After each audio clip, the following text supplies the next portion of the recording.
knocked to the ground.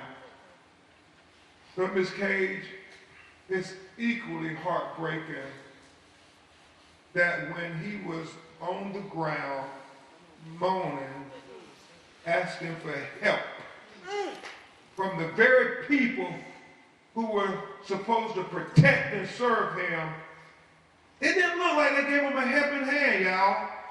And y'all don't have to take my word for it or any of the lawyers' word for it. You all get to sit with your own eyes. And he's moaning, asking for help. Do they call the ambulance, call 911, try to comfort him, say, we're going to get you help, just stay still, don't move. We know if we move you, we can cause further injury to your body. All the things they're trained to do, did they do that for him? No. They put handcuffs on him and moved him around and so forth that could have exacerbated the injuries. You know, he ended up dying, and you just don't know if they would have offered him an ounce of humanity when he was down there on the ground, moaning, asking for help. Would Samuel be with us today?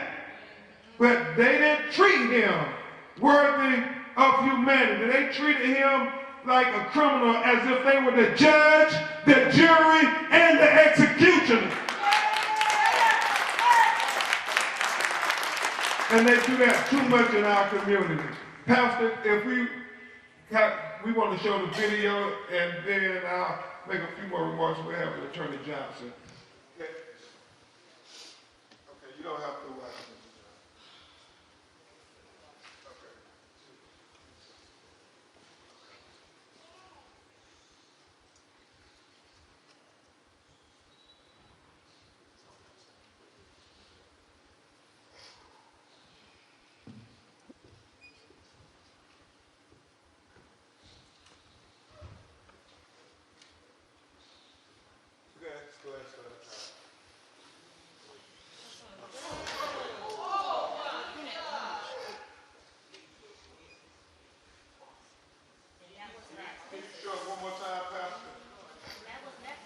And this is the video that shows how reckless they were in chasing an unarmed man.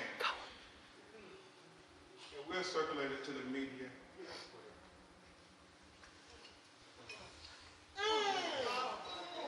Driving so recklessly, not only do they hit Samuel, but he ends up hitting the curb on the Burger King. And then the activists were able to take photographs that we have. Okay. And there's a photo that shows them standing around him while he got his help after they crashed into him. And that's why we need a thorough investigation, not only about the excessive force they're using, taking his life, but the aftermath after they hit him with the car is just as important. So we'll go back up to the podium and let Miss A talk to you all from the heart, Attorney Johnson. Mr. Sterling, it's over. If you can come back, let's just get over. Okay. Y'all, I'll give you Attorney Ben Johnson, a great civil rights lawyer, somebody we're proud of, the whole legal team, all of us. Attorney Vonda, Attorney John, and we all stand and be recognized. It takes a village, it takes a whole village to get justice for our people.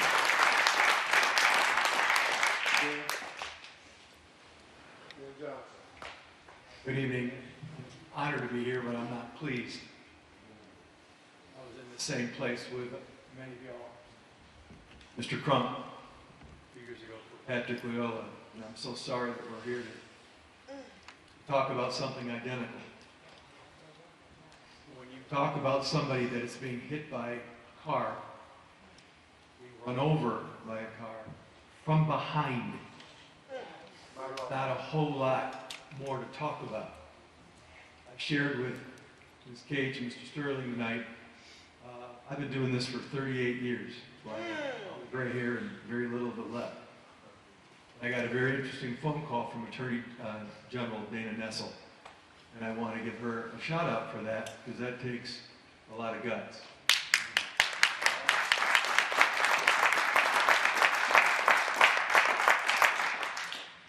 And I shared with Mom and Dad and the family, so they've allowed me to share a little bit with you. First and foremost, we want to thank Attorney General Nessel for her compassion in reaching out to the family and offering her condolences. Secondly, an investigation, she has assured me to tell the parents, our family has already started, and there are not one, and I asked her for permission to quote her, and she said yes, and again, I give her credit. But 2 highly experienced prosecutors from the Attorney General's office who have excellent experience, sadly, in prosecuting police, what we call misconduct, excessive force situations like this one. And she assured me that they are on this case and that they have instructed those folks to not work on any other case but this one so that they can come forward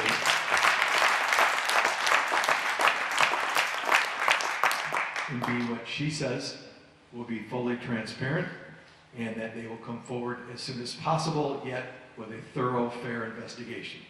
But you all know what that means. They are looking into prosecuting this officer, and that's their end of the things. So, but we're all not just going to watch, right? We're all going to remain involved. Because we're not just going to sit there and just blindly follow, because we're going to demand that it go forward, and that this family obtains full and complete accountability and justice. There's 2 ways to do that in our state. 1 is criminal, that's what they do. 2 is the civil courts, that's what we all do. So I just want to thank the family for allowing me to be here with you and to assure you from the bottom of my heart that we will stand with you, we will stand for you, and we will stand up against them to let them know they cannot do this and get away with this. This is not being swept under the rug. We will show you, ladies and gentlemen, we will show you what really happened. Not because any one of us want to see this yet again. No. Haven't we seen enough? Yes. Haven't we seen enough? Yes. We want full, complete transparency and accountability. So I would love to see you folks on a Friday at 4 o'clock, but not here. Well, Reverend, no offense, of course, we'd love to be here, but not for this purpose ever again. Thank you. Amen. Thank you, Ben. And again, Pastor Mary, thank you for allowing us to be in your church. And thank you for allowing us to show the video, because people need to see it with their eyes.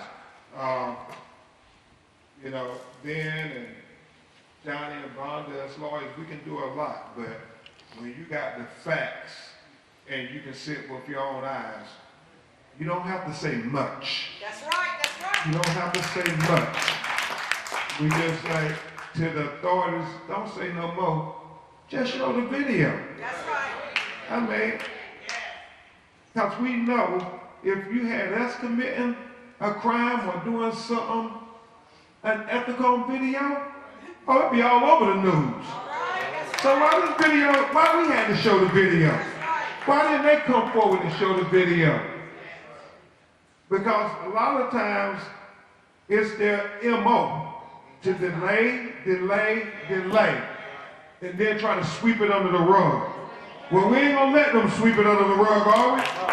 We ain't gonna let them get away with it, are we? We ain't gonna let them forget about Samuel Sterling, are we?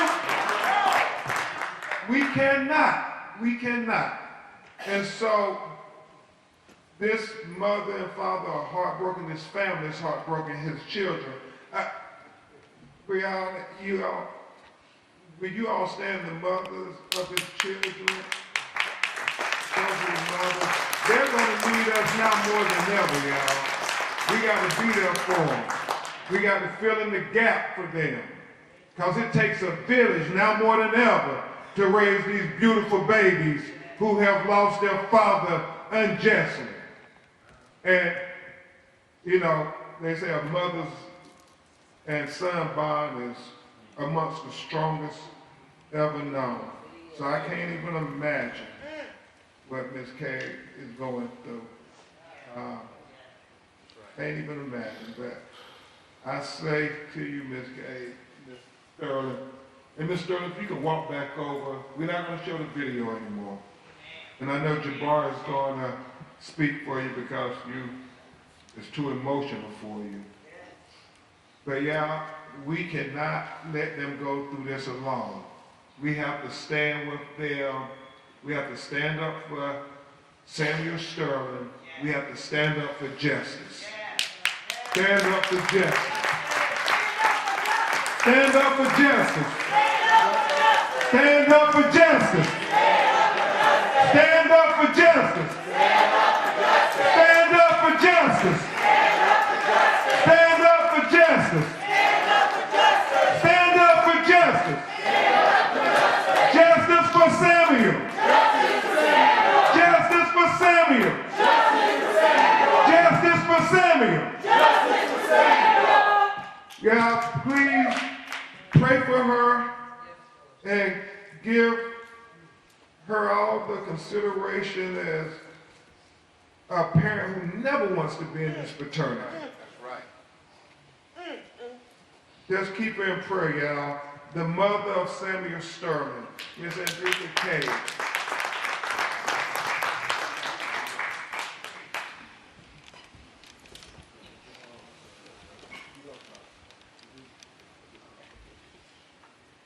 My name is Andrea Cage.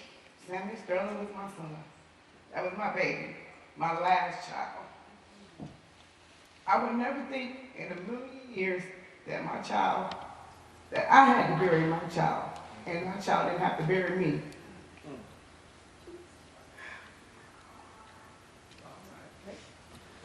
It's all right. Take your time. Take your time, cousin. Samuel was a good kid. Anybody he messed with or talked to, touched their heart. He was very respectful. He played football, and he could run like heck. That made him fun. Couldn't nobody touch him. Couldn't nobody catch him. And besides that, my son was an entertainer. He went from different states to state to state. He rapped, he sang, he did whatever he needed to do to provide for his 2 kids. He always called me and say, "Mom, I love you. You good?" And I would call him back and say, "Are you good? I love you too." His last words to me was, "Mama, are you good?" And I love you too. Then he sent me this video and said, "Mom, I love you. You're my #1 queen. And you get on my nerves sometimes, but I love you." I don't know how my life gonna go on without my son. Even though I got 3 other kids, that was my baby. And he can never be replaced. No matter how many kids I have. And all I'm asking everybody to keep my family and me in prayer. And we're going to get justice for my son. Justice for Samuel! Justice for Samuel! Justice for Samuel! And Samuel is going to make a difference in this world. Yes, he We're going to is. carry his name all the way to the end. Y'all give her another round of applause.